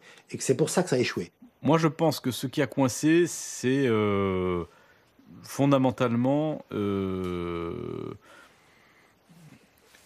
quelques maladresses qui ont accrédité beaucoup chez Martin Bouygues le sentiment qu'il y avait trop de risques dans cette opération, trop de risques d'exécution, et que si les choses se passaient mal, pour une raison ou pour une autre, c'est lui qui se retrouverait, j'allais dire une fois de plus, comme le dindon de la farce, et celui le plus affaibli du secteur. Cette appréciation du risque a été trop forte et a fait que il a basculé.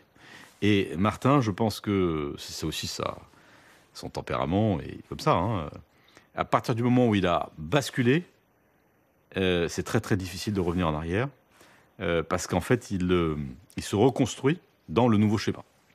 Et le nouveau schéma, c'était celui du Bouygues Télécom indépendant, qui mène sa vie en solitaire.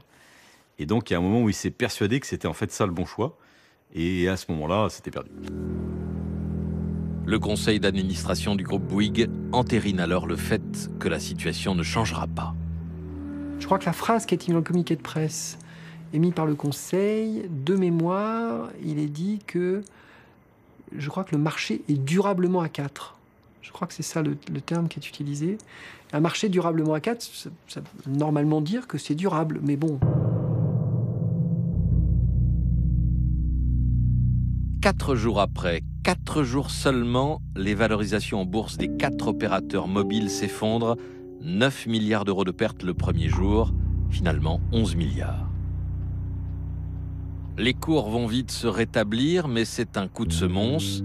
Après coup, les marchés financiers, qui sont aujourd'hui les maîtres de l'économie, ont dit leur préférence pour un mariage qui ne s'est pas fait.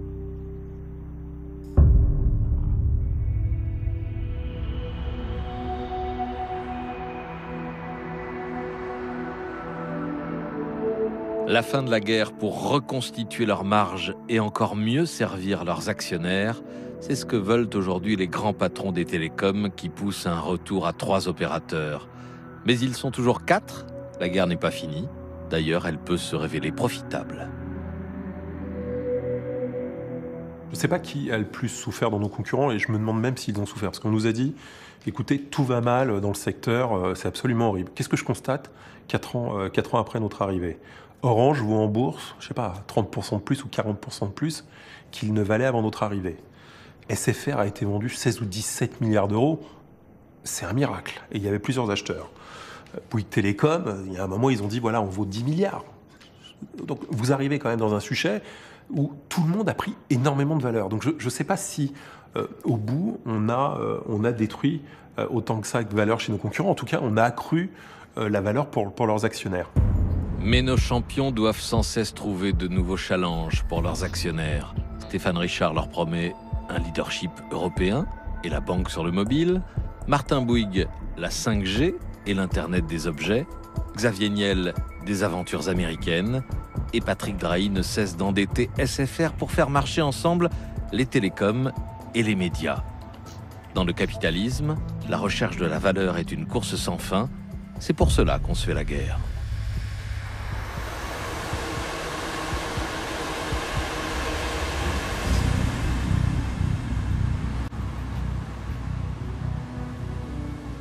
Après cette immersion haletante dans le monde des télécoms, véritable miroir de l'économie capitaliste à la française, après cette incroyable saga qui met en scène ces 4 grands patrons sur fond de trahison, d'alliances et de grandes manœuvres à coups de milliards, nous ouvrons le débat ce soir sur la face cachée des télécoms.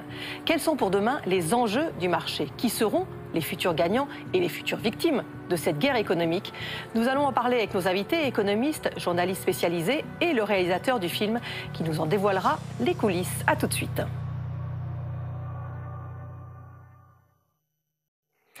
Près de 73 millions de lignes téléphoniques en France et au bout du fil, ou plutôt à l'autre bout du réseau. 4 tycoons, 4 nababs qui se partagent le marché du haut de leurs empires respectifs. Pour prolonger le film que l'on vient de voir, quelques invités avec moi pour discuter.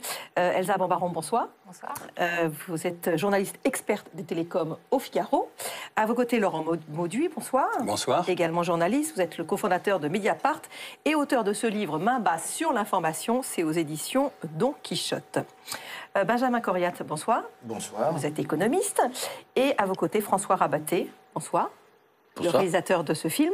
Quand on voit le portrait de ces 4 hommes, chacun incarne une forme de capitalisme. Oui, je crois que c'est effectivement ce qui est intéressant dans cette histoire de télécom, c'est que c'est pas simplement une histoire de télécom, mais c'est l'histoire édifiante du capitalisme dans ce début du XXIe siècle. Pour vous aussi, c'est 4 figures différentes du capitalisme? Oui, c'est 4 figures différentes, mais quelque part, ils se retrouvent aussi dans leur façon de gérer leur entreprise. Enfin, c'est pas si divergent que ça, parce que Martin Bouygues, à la fois a hérité de Bouygues et à la fois a fait Bouygues Télécom lui-même, parce que ça, c'est son bébé, il l'a dit et assez répété ces derniers temps. Il a même dit, est-ce que vous vendriez votre femme, vous? Je crois que comme vous le reprenez aussi. Mais ils se rejoignent un petit peu dans leur façon de faire. Drahi, il a ce côté aventurier que vous décrivez aussi pour Xavier Niel.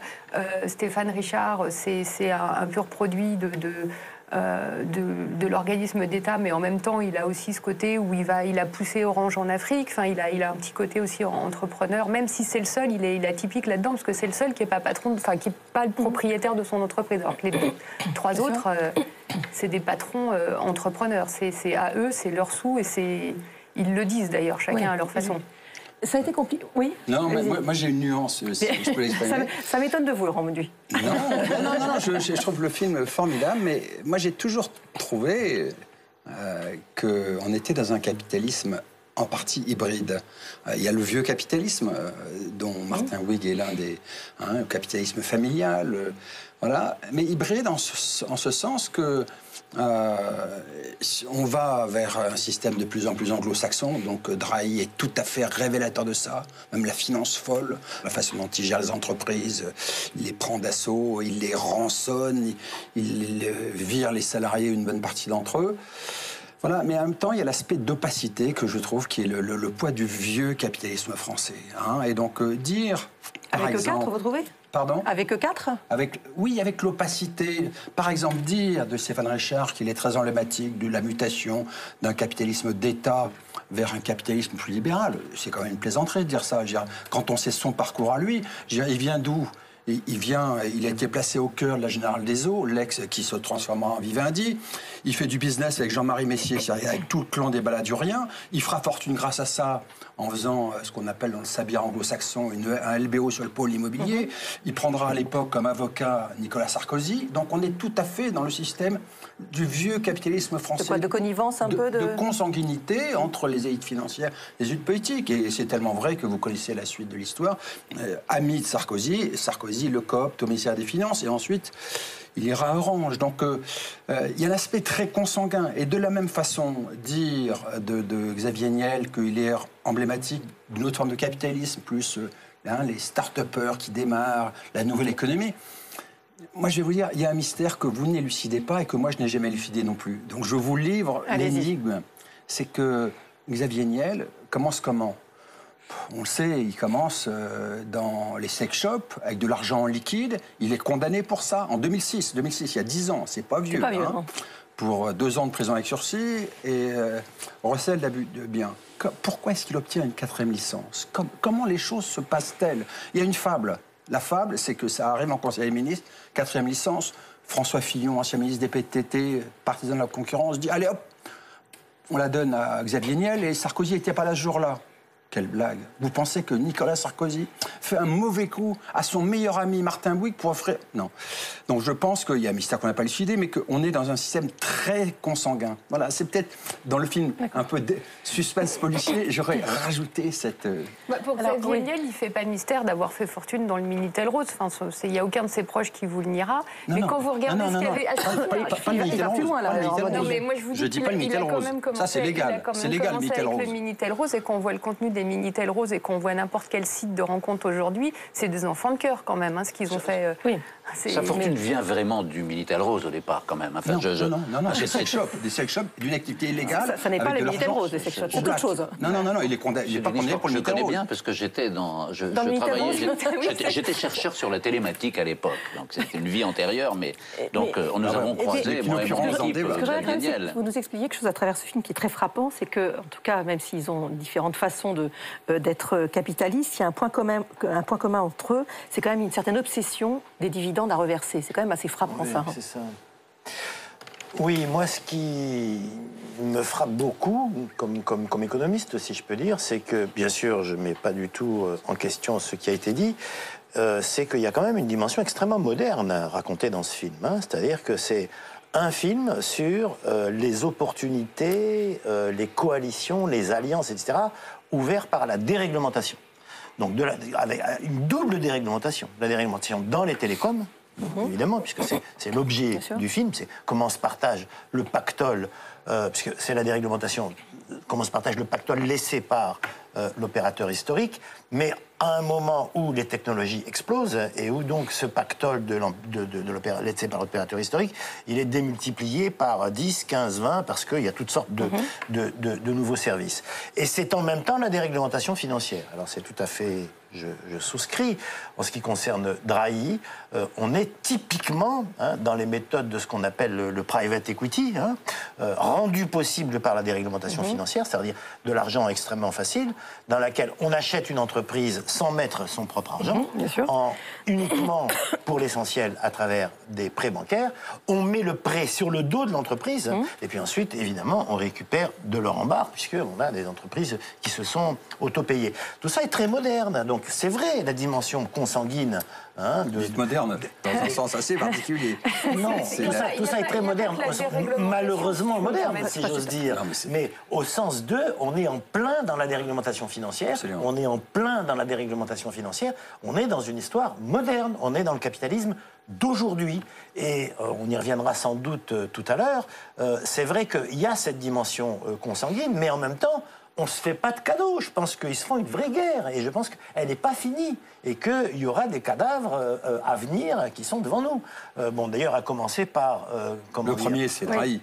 Oui, enfin, pour le moment, c'est les salariés de Drahi. Vous avez raison. Pour le moment, c'est les salariés de Drahi. Ensuite, on verra pour Drahi lui-même. Mais, je veux dire, c'était engagé à conserver l'emploi et maintenant, il ne cesse de dire... Moi, c'est un contrat d'Arty, c'est un contrat pour 3 ans. D'ici 3 ans, mes 5000 salariés sur 15 000, je vais les mettre dehors. Donc, je veux dire, c'est très saignant, c'est très moderne. Oui, je disais juste sur le côté déréglementation, il y a aussi un côté opportuniste extraordinaire chez Patrick Drahi, parce qu'il a vu avant tout le monde que l'argent n'était pas cher. Et ensuite, pour revenir sur l'emploi, il a fait un coup extraordinaire. Il a annoncé en plein mois d'août qu'il virait un tiers des effectifs. C'est passé complètement inaperçu. Et il y a un de ses concurrents, dès qu'il a 2 minutes, je ne dirais pas qui c'est, qui râle en disant on se mobilise pour Belfort, mais quand allons-nous râler pour les 5000 emplois de SFR? Vous dites que c'est un peu son chiffre, 30%. Hein. Oui, c'est un peu son chiffre. Il demande 30% de remise à ses fournisseurs, il supprime 30% des effectifs. Chez SFR, on s'en sort bien, parce que chez Numérical News, c'était 60. Hein, donc il a un peu revu à la baisse. Parce que c'est la formule, hein, c'est la formule du private equity. Non, mais c'est le roi de la règle de 3 aussi. Drahi fonctionne par règle de 3. J'insiste sur ce point, c'est-à-dire que ça ne marche que comme ça. C'est-à-dire que l'emprunt, pour le payer, il faut que l'entreprise le paye et le moyen de... Ça s'appelle un LBO. Voilà, ça s'appelle un LBO. Et puis, pour l'avoir, c'est-à-dire pour que les banques vous prêtent, il faut leur avoir prouvé... Qu'on est capable de le faire. Voilà, qu'on est capable de le faire. Il faut leur donner des grosses commissions. Il faut l'avoir déjà fait. Et ça, ce que raconte aussi le film, c'est l'histoire de Drahi dans le câble. Je crois que c'est très important, très intéressant, parce que, d'abord, c'est quelqu'un qui a compris assez vite, alors que tout le monde disait le câble, ça marche pas, que ça pouvait marcher, qui s'est dit, il n'y a pas de raison qu'en France, ça marche pas. Et puis ensuite, petit à petit, il a construit son empire d'abord dans le câble, en se faisant prêter de l'argent par des banques qui se faisaient rembourser et rubis sur l'ongle, je dirais. Bien sûr. Il a fait gagner de l'argent à tout le monde, oui. Tout à fait. Le concernant, vous avez raconté en préparant l'émission une anecdote sur lui que vous n'avez pas mis dans le film, sur ses autoréflexions qu'il fait devant sa glace en se rasant le matin. Ah oui, alors je l'ai amené. Parce que c'est quand même assez joli. Hein. Je vais le citer. Mais parce que Patrick Drahi, il est très cash, quoi. Oui, ça apparaît clairement. Et il m'a dit, alors on l'a pas mis parce que c'était un peu compliqué, puis je n'ai pas non plus... Oui, voilà. Et il nous a dit, donc, moi, quand je me réveille et que je me rase, je ne pense pas être président, je suis déjà président. Je pense à comment je fais prospérer mon entreprise, je pense à ça du matin au soir. Ça vous étonne, chef d'État privé, quoi. C'est un peu le produit ultime de la déréglementation dont parle Benjamin Correa, quoi. C'est... Voilà, la dérégulation est tellement violente que même la puissance... Est-ce que c'est mal ? Ah ben évidemment, c'est terrible. Là, je peux vous en donner une illustration, parce que moi, ça a été mon travail personnel, parce que dans le lot, par exemple, pour des raisons liées à ce capitalisme de connivence, ils rachètent la presse, ils la malmènent, ils appliquent à la presse, dans le cas de Drahi, la même recette. Allez, hop, on vire 30% des rédactions. C'est ce qui s'est passé à l'Express, par exemple. Comment faites-vous un journal sans la matière première qui est l'intelligence, la compétence, l'enquête? Voilà. Et puis voilà, c'est du point de vue démocratique ce qu'ils ont fait dans la presse. Donc aussi bien Drahi qui rachète cascade de journaux, vous connaissez, Libération, l'Express, plus des radios, plus des télés, RMC, BFM, etc. Que de l'autre côté, Niel, qui rachète le groupe L'Express, le groupe Le Monde, a pris dans les systèmes de connivence dans lesquels ils sont, ça les protège, ils rendent des services. Du coup, vous avez l'histoire stupéfiante de l'Obs, où ils font même un licenciement de la numéro 2 de l'Obs pour motif politique, parce que voilà, ils sont dans des relations avec l'État, et la presse, c'est une petite protection. Voilà. C'est la ligne sur laquelle ils vont continuer, les médias? C'est quelque chose qui les... Les médias, la ligne officielle, en tout cas chez Altice, donc, qui est la maison mère de SFR, c'est de dire on croit à la convergence des contenus et des télécoms. Donc c'est de dire on va acheter les contenus que nous allons distribuer. Vous y croyez ? Voilà. Je vous dis que c'est la ligne directrice. Non, parce que c'est une fable. C'est pas une fable. Il y a un fond de vérité parce que Drahi, quand il fait quelque chose, il le fait pas. Il n'a pas racheté Libé pour faire plaisir à qui que ce soit, et il n'a pas racheté Libé comme une danseuse. Mais bien sûr il l'a racheté pour bien sûr que si. Parce qu'il a l'intention de gagner de l'argent avec. Mais vous voulez rire. Il a l'intention de gagner de l'argent. Il y a du travail quand même. La rédaction a quasiment. Mais il a trouvé le moyen de gagner de l'argent avec de la presse, c'est ça. Mais c'est une blague. C'est une blague. Il a trouvé le moyen. François Hollande. Je peux terminer ma phrase. Bien sûr. Il a trouvé le moyen de gagner de l'argent avec de la presse, puisqu'il a fait SFR Presse. SFR Presse, c'est une application sur laquelle il a mis tous les titres qu'il a rachetés, plus d'autres. Et en fait, ça lui permet de baisser le taux de TVA moyen appliqué. Non, ils veulent la loi. Là, c'est différent. Non, il ne viole pas la loi. Pour le moment, il a le droit. Non. Il baisse le taux de TVA moyen qui est appliqué aux abonnements télécom. Et en fait, ça lui crée une différence de TVA. C'est-à-dire que votre abonnement, mettons qu'il soit à 20 €, Avant, il y avait un hors-taxe qui était à 16 et maintenant, il y a un hors-taxe qui est à 12. Et donc, il y a 4 € de TVA d'écart. Vous faites 4 € fois X millions d'abonnés fois 12 mois. L'un dans l'autre, ça lui paye largement ses journaux pendant plusieurs années. Alors, le temps que Bercy réagisse, il a le temps de retomber sur ses pattes. Je veux dire pourquoi c'est très grave, parce que la conséquence de cela, c'est la suite de la dérégulation dont parlait Benjamin Correa. Pourquoi? C'est parce qu'en matière de diffusion de presse, autrefois, la presse papier, pas numérique, il y avait pour la distribution des obligations de service public. Les kiosquiers sont dans l'obligation de diffuser tous les journaux. Et donc, il y a un principe démocratique très important qui est la neutralité. Et donc, du coup, là, ils deviennent kiosquiers, mais kiosquiers numériques, et diffusent ses propres journaux. C'est la fin de l'universalité de la distribution. Donc, c'est la privatisation d'un service qui, autrefois, était universel. C'est gravissime en termes de pluralisme de la presse, de démocratie. C'est grave. Et ce qui est stupéfiant, je trouve, c'est que la puissance publique est inerte. Elle est inerte dans la concentration de la presse auquel ces oligarques des télécoms procèdent. Les lois anti-concentration, théoriquement, interdisent à un actionnaire de détenir à la fois un journal de diffusion nationale et une télévision de diffusion nationale. Le ministère de la Communication n'a rien dit. Donc Drahi fait des choses contraires à la loi et la puissance publique observe. Non, mais je pense que Laurent Mauduit met le doigt sur quelque chose qui est très important, qui est que d'un côté, on a en apparence, et c'est mis en scène, et c'est pas seulement en apparence, une vraie guerre concurrentielle, parce qu'il y a des marchés qui émergent, parce qu'il faut prendre des positions très vite, etc. Mais de l'autre côté, l'enjeu véritable, c'est de recréer des monopoles. Même si ces monopoles sont partiels, c'est-à-dire des monopoles à travers des bouquets, des monopoles à travers des services, des monopoles à travers des accès réservés, etc. Et donc, dans ce sens-là, c'est vrai que la dimension de concurrence, c'est un peu... C'est pas de la poudre aux yeux, parce que c'est vrai qu'ils se vont la guerre, et c'est bien montré dans le film. Et donc, ça aussi, c'est très moderne et c'est très peu dit. C'est qu'en fait, notre capitalisme d'aujourd'hui, c'est un capitalisme de rente, c'est pas du tout un capitalisme de concurrence. Et cette guerre... Comme elle est montrée ici, c'est la guerre pour la reconstitution de monopoles, mini-monopoles ou monopoles un peu plus larges. Juste, on va voir un extrait, puisque vous parlez de guerre, pour voir un peu le ton des relations entre ces 4 magnas. Regardez.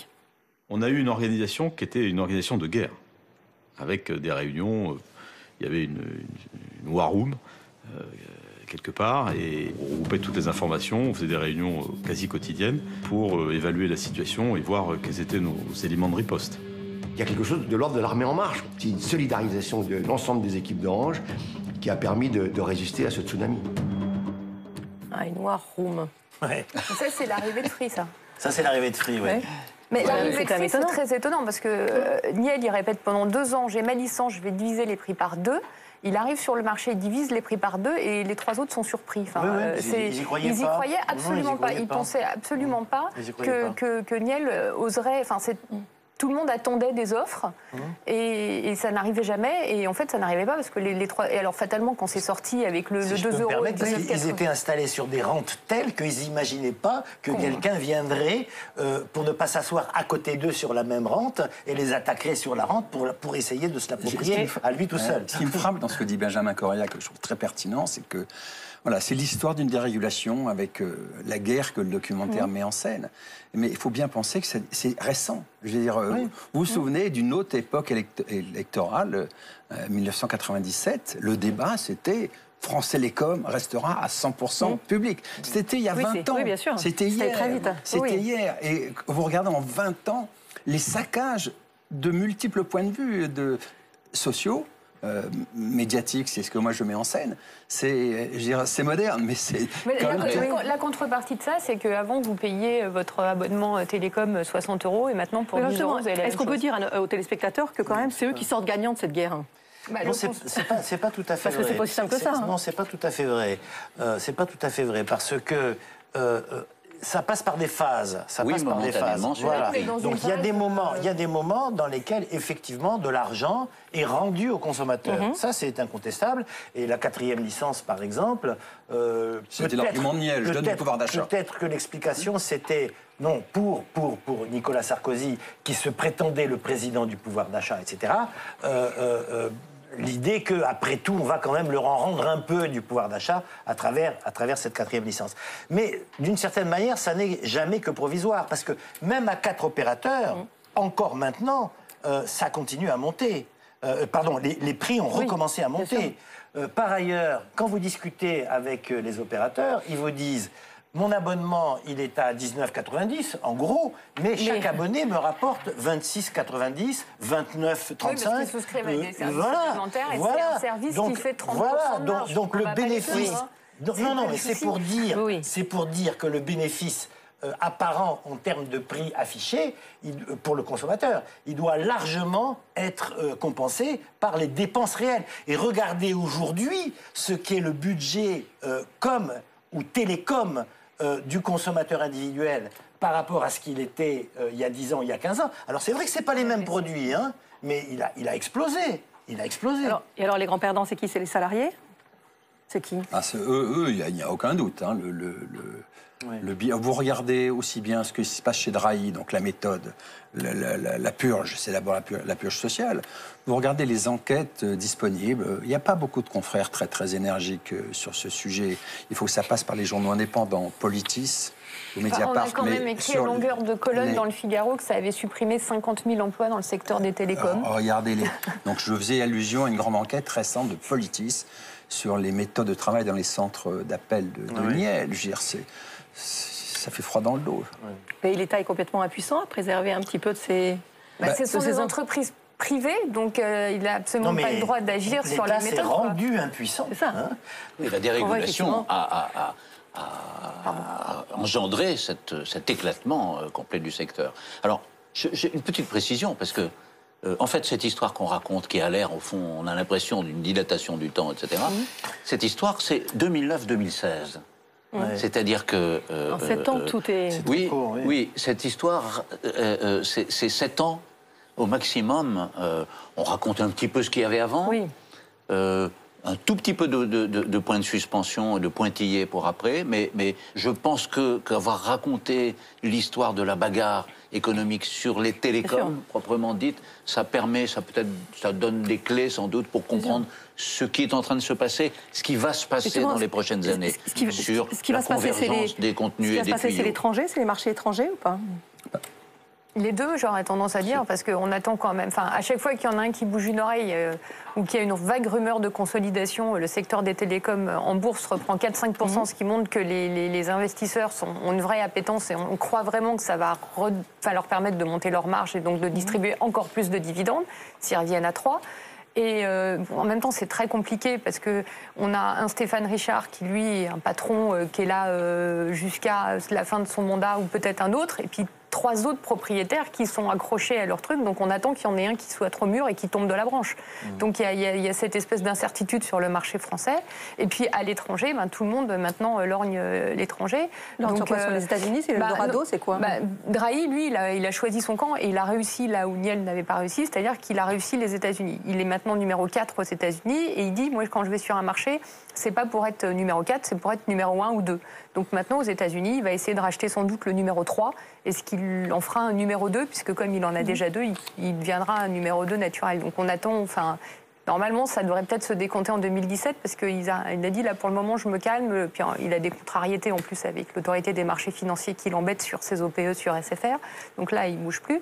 Et Free a posé des jalons pour être le 4e opérateur en Italie. Donc, et moi, ce qui me frappe, c'est que Bouygues, qui en principe est le plus petit et qui aurait dû céder aux sirènes des uns et des autres, tient formidablement bon et n'a pas du tout l'intention de céder. Ce que montre bien le film, ça c'est quand même très très frappant, c'est que Bouygues a refusé 2 fois une offre à 10 milliards d'euros. Ce qui est quand même hallucinant. Le double, hallucinant, le double de ce que ça vaut et de ce que c'est valorisé. Donc ils ont refusé 10 milliards d'euros de Drahi une première fois et 10 milliards d'euros d'Orange. Ça veut dire quoi? Ça veut dire que Bouygues n'a pas du tout l'intention de lâcher. Donc il est sûr de lui. sûr de lui, on peut jamais être extrêmement sûr hein, dans ce monde parce que vraiment ça y va au couteau. Mais en tout cas, de toute façon, ils sont appuyés sur un groupe. L'avantage de Bouygues, c'est que c'est un conglomérat. Donc je veux dire, d'une certaine manière, ils ont de la réserve.